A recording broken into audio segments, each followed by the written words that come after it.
Kitchen में दूध रखा था, वो कम कैसे हो गया? मैंने लिया था थोड़ा सा दूध, तेरे पापा को देना था ना बहू, इसलिए। मैंने आपको कितनी बार मना किया है कि ये सब हरकतें मत करिए। अपनी हरकतों से कब बाज आएंगी, कब समझेंगी आप? क्या हो गया बहू, इतना गुस्सा क्यों हो रही हो? अरे ऐसा भी क्या कर दिया मैंने? थोड़ा सा दूध ही तो लिया था। वो दूध मैं आप लोगों के लिए नहीं मंगवाती हूँ, अपने बच्चों के लिए और अपने पति के लिए मंगवाती हूँ। पर आप लोगों को क्या फर्क पड़ता है? हो ही इतने बेशरम आप लोग। आपका बेटा चाहे भूखा मर जाए, पर आप लोगों को अपनी ऐश से फुर्सत नहीं है। बस बहू, बहुत हो गया। अपनी सास से कोई ऐसे बातें करता है? रही बात दूध की, तो सूखी सब्जी से रोटी मुझसे नहीं खाई जाती है, तो मैंने 2 रोटी दूध में डाल के खा ली, तो इसमें कौन सी बड़ी बात हो गई?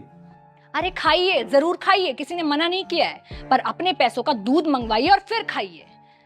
अभी मेरे पति के जेब से पैसे खर्च हो रहे हैं ना, इसलिए आप लोगों को कोई फर्क नहीं पड़ रहा। जब अपनी जेब से खर्च होंगे तब पता चलेगा। देखा आपने, जरा सी बात पर कितनी खरी खोटी सुना गई बहू हमें। मुझे तो ये नहीं समझ में आता है कि विकास बहू को कुछ कहता क्यों नहीं है? क्या उसे हमसे कोई मतलब नहीं है?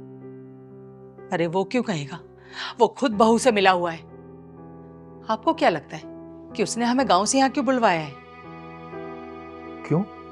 अपने बच्चों का ध्यान रखने के लिए। वो जानता है कि बहू नौकरी करती है और पीछे से घर में बच्चों की देखभाल करने वाला कोई नहीं, वो अकेले रहते हैं। दोनों मियाँ बीबी को फ्री फंड के 2 नौकर मिल गए हैं जो सारा दिन घर का भी ध्यान रखते हैं और बच्चों की भी देखभाल करते हैं। लेकिन अब बस, अब और नहीं। हम आज ही अपने गांव वापस चले जाएंगे। क्या? हाँ। अरे जब तक ये मुझे सुनाती थी मैं चुपचाप सुन लेती थी, लेकिन आज इसने मेरे सामने आपको इतना कुछ सुना दिया। मैं और बर्दाश्त नहीं करूंगी। हम आज ही अपने गांव वापस चले जाएंगे। कम से कम 2 वक्त की रोटी तो सुकून से खाएंगे।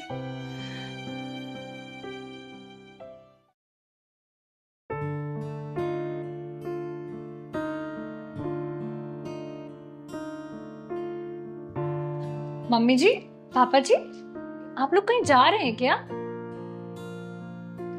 हाँ, हम लोग वापस गांव जा रहे हैं। क्या गांव? पर क्यों? आप लोग तो हमेशा के लिए हमारे साथ रहने आए थे ना? हाँ बहू, सोचकर तो यही आए थे, लेकिन ये नहीं सोचा था कि इस घर में हमें इतना आदर सम्मान मिलेगा। अरे जिस तरह का सुलूक तुम लोगों ने हमारे साथ किया है ना, उसे तो हम अपने गांव में, अपने घर में ही ठीक थे। आप ऐसे क्यों बोल रही हैं?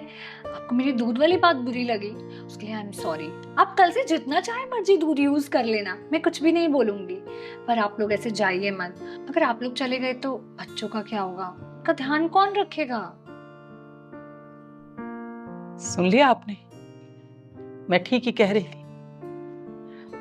ये लोग हमें यहाँ माता पिता या सास ससुर के रूप में लेकर नहीं आए हैं, बल्कि नौकर और नौकरानी के रूप में लेकर आए हैं। यहाँ रुकने का कोई मतलब नहीं। चलिए। मम्मी जी, पापा जी, प्लीज मत जाइए। अपने बेटे के लिए रुक जाइए प्लीज। हमारा बेटा? अरे हमारा बेटा अब हमारा रहा कहाँ? वो तो अपने माँ बाप को कब का भूल चुका है। और जिस घर में मेरे पति का सम्मान ना हो, वहां मैं हरगिज नहीं रुकूंगी। आप चलिए।